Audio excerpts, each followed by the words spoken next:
हरे कृष्णा।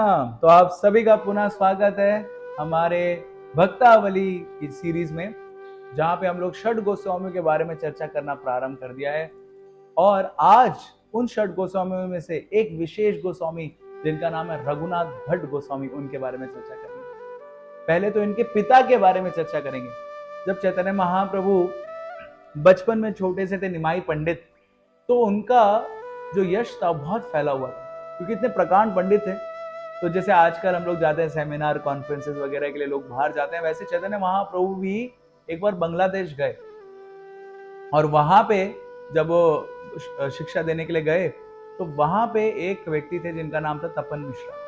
ये तपन मिश्रा ने बहुत सारे शास्त्रों का अध्ययन किया था, और बहुत सारे शास्त्रों का अध्ययन करके जानना चाहते थे कि जीवन का उद्देश्य क्या है, क्या करना चाहिए, सही में कैसे जीवन को सफल बनाना चाहिए। उनको उत्तर नहीं मिल रहा था।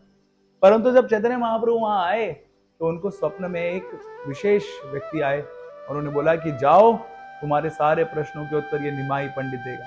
तो निमाई पंडित के पास गए, उनके शरण में गए, उनको बताया ऐसा स्वप्न आया था मेरे को। तो वो निमाई पंडित जो चैतन्य महाप्रभु थे वो समझ गए, और चैतन्य महाप्रभु ने उनको अपने दिव्य दर्शन दिए, जिससे उनको पता चल गया कि अरे ये तो महाप्रभु। उन्होंने पूछा क्या है जीवन का उद्देश्य। उन्होंने बताया कि कैसे राधा कृष्ण की सेवा करना और इस जन्म के बाद भगवत के धाम जाना, यही जीवन का उद्देश्य है। और ये प्राप्त करने के लिए आपको करना पड़ेगा कलयुग में महामंत्र का जप, हरे कृष्णा कृष्णा कृष्णा हरे हरे, हरे राम राम राम हरे हरे। ऐसा करके उन्होंने तपन मिश्रा को दीक्षा दी। तपन मिश्रा बड़े प्रसन्न हो गए और बोला कुछ आदेश मेरे लिए। चैतन्य महाप्रभु ने कहा कि आप एक काम करिए, आप काशी चले जाइए। जी हाँ, वही नगरी काशी जो मायावादियों की नगरी, आप वहां जाइए, मैं वहां पे भविष्य में आऊंगा। तो प्रकाश तो तपन मिश्रा को काशी में भेज दिया। उन्हीं तपन मिश्रा के पुत्र हुए रघुनाथ भट्ट गोस्वामी। जब चैतन्य महाप्रभु ने संन्यास लेने के पश्चात जब वो वृंदावन जा रहे थे, तो चैतन्य महाप्रभु काशी में आए, और काशी में तपन मिश्रा के यहाँ वो भोजन करने आते थे। तो उस समय ये जो रघुनाथ भट्ट गोस्वामी है, ये चैतन्य महाप्रभु की अनेकों अनेकों तरीके से सेवाएं करते थे। इनके अंदर एक बहुत विशेष जो गुण था, वो था कीर्तन करने का, और ये कीर्तन आचार्य के नाम से भी प्रसिद्ध हुए। तो रघुनाथ भट्ट गोस्वामी चैतन्य महाप्रभु को भोजन परसते थे, उनकी प्लेट साफ करते थे, उनको मसाज करते थे, पानी देते थे, इत्यादि बहुत सारी चीजें करते थे। और ऐसे करके उनको चैतन्य महाप्रभु की असीम कृपा प्राप्त हुई। बाद में जब चैतन्य महाप्रभु चले गए जगन्नाथपुरी, तो रघुनाथ भट्ट गोस्वामी को लगा कि मेरे को भी जाना चाहिए जगन्नाथपुरी। तो जगन्नाथपुरी चले गए। जगन्नाथपुरी जाते जाते उनको रास्ते में एक व्यक्ति मिले जिनका नाम था रामदास। वो इतने बड़े राम जी के भक्त थे कि हमेशा अपनी जीवा पे राम का नाम लेते थे, राम राम राम राम राम राम राम। तो रघुनाथ भट्ट गोस्वामी ने सोचा कि बहुत बड़े भक्त हैं, इनको भी लेके चलते हैं, चैतन्य महाप्रभु के दर्शन कराएंगे। और वो जब जगन्नाथपुरी में आए, चैतन्य महाप्रभु के पास गए, गंभीरा में जहाँ चैतन्य महाप्रभु रहते थे, वहां पे जाके चैतन्य महाप्रभु का दर्शन किया। चैतन्य महाप्रभु ने उनको आलिंगन किया, परंतु रामदास की तरफ देखा भी नहीं। रघुनाथ भट्ट गोस्वामी सोचने लगे कि भाई ये रामदास की तरफ क्यों नहीं देख रहे हैं, उनको समझ में नहीं आ रहा था। तो उन्होंने पूछ लिया चैतन्य महाप्रभु से। तो चैतन्य महाप्रभु ने बताया कि बाहरी रूप से तो ये लग रहा है कि राम जी का भक्त है, राम राम राम नाम ले रहा है, परंतु इसके हृदय में राम बनने की इच्छा है। तो इसलिए इसको कृपा नहीं मिलेगी, क्योंकि ये बाहरी रूप से भगवान का नाम ले रहा है, परंतु अंदर से भगवान बनना चाहता है। तब रघुनाथ दास गोस्वामी को पता चला कि अरे मैं किस व्यक्ति का संग कर रहा था। तो खैर वो जगन्नाथपुरी में रहने लगे, और उनको कुकिंग भी बहुत अच्छी आती थी। तो भगवान के लिए गाते थे और बहुत अच्छा अच्छा पकवान बनाते थे। और उस समय जगन्नाथपुरी में अलग अलग भक्त चैतन्य महाप्रभु अपने घर में भोजन के लिए आमंत्रित करते थे, तो ये भी उनके घर में भोजन के लिए आते थे। परंतु चैतन्य महाप्रभु ने एक बार आके उनको बोला कि आपके माता पिता बहुत बड़े भक्त हैं, तो आप अपने माता पिता के पास जाइए, और जब वो अपना देह त्याग दें, फिर आप वापस जगन्नाथपुरी आ सकते हैं। तो उनको वापस भेज दिया तपन मिश्रा के पास काशी में, जिनकी वो सेवा करने लगे। तब उनके माता पिता ये धराधाम छोड़ के चले गए।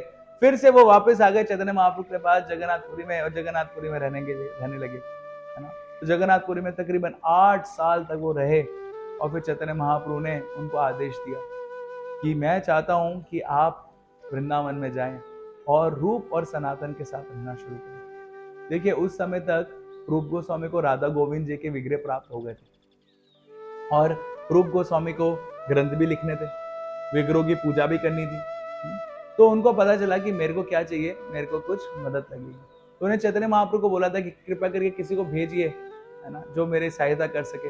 तो चैतन्य महाप्रभु ने रघुनाथ भट्ट गोस्वामी को वृंदावन भेजा और वृंदावन जाने से पहले उनको 3 आदेश दिए। पहला आदेश दिया कि हमेशा भगवान का नाम जपते रहो। दूसरा आदेश दिया कि श्रीमद् भागवत के ऊपर प्रचार प्रसार करो और तीसरा आदेश दिया कि जीवन भर ब्रह्मचार्य व्रत का पालन करो।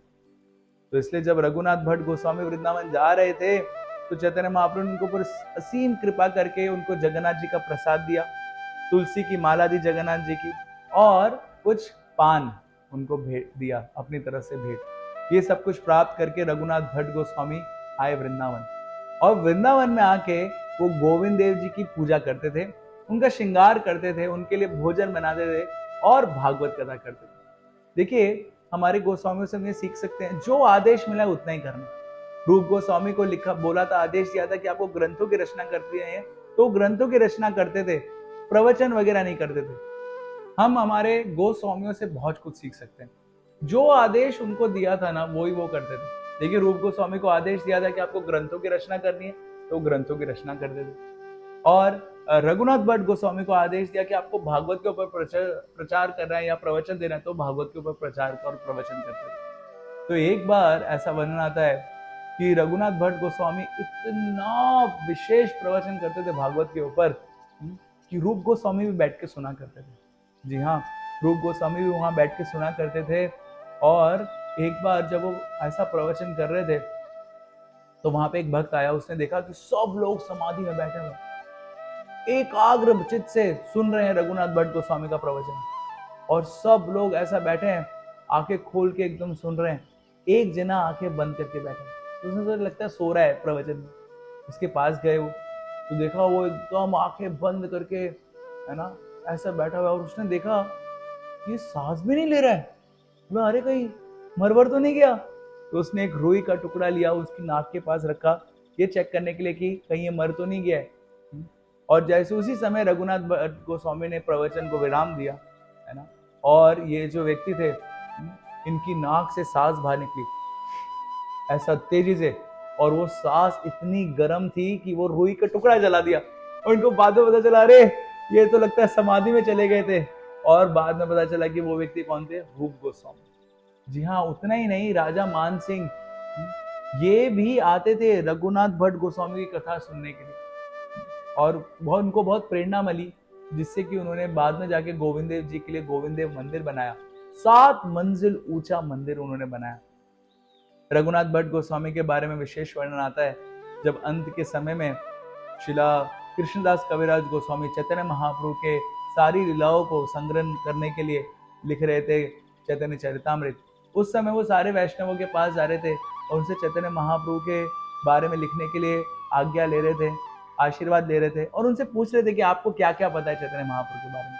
जब वो रघुनाथ भट्ट गोस्वामी के पास आए तो रघुनाथ भट्ट गोस्वामी ने कहा मैं तुमको अवश्य आशीर्वाद दूंगा और सारी लीलाएं बताऊंगा, परंतु एक शर्त पर, और वो ये है कि आप मेरा नाम कहीं नहीं लिखेंगे चैतन्य चरितामृत। तो इसलिए रघुनाथ भट्ट गोस्वामी जी के बारे में कृष्णदास कविराज गोस्वामी ने ज्यादा नहीं लिखा, इसलिए हमको उनके बारे में ज्यादा नहीं पता है। परंतु अंत में उन्होंने सन 1579 में अपना देह त्यागा और उनका देह त्यागने के बाद श्रीला जीव गोस्वामी ने उनके देह को चिता दी और फिर उसके बाद जो उनके देह की राख थी, है ना, उससे समाधि बनाई उनकी, पुष्पों से समाधि अलग अलग जगह पे, 2 जगह पे विशेषकर बनाया, एक राधा कुंड के पास गोवर्धन में और दूसरा राधा दामोदर मंदिर में। तो वहां पे हमको रघुनाथ भट्ट गोस्वामी के समाधि के दर्शन हो सकते हैं। और ऐसे रघुनाथ भट्ट गोस्वामी जो इनका इतना टेस्ट था भगवान के श्रीमद् भागवतम का एक आस्वादन करने के लिए और दूसरों को बांटने के लिए, ऐसा ही टेस्ट हम प्राप्त कर सके, ऐसी प्रार्थना के साथ हमको रघुनाथ भट्ट गोस्वामी का स्मरण करते रहना चाहिए। बहुत बहुत धन्यवाद। हरे कृष्णा।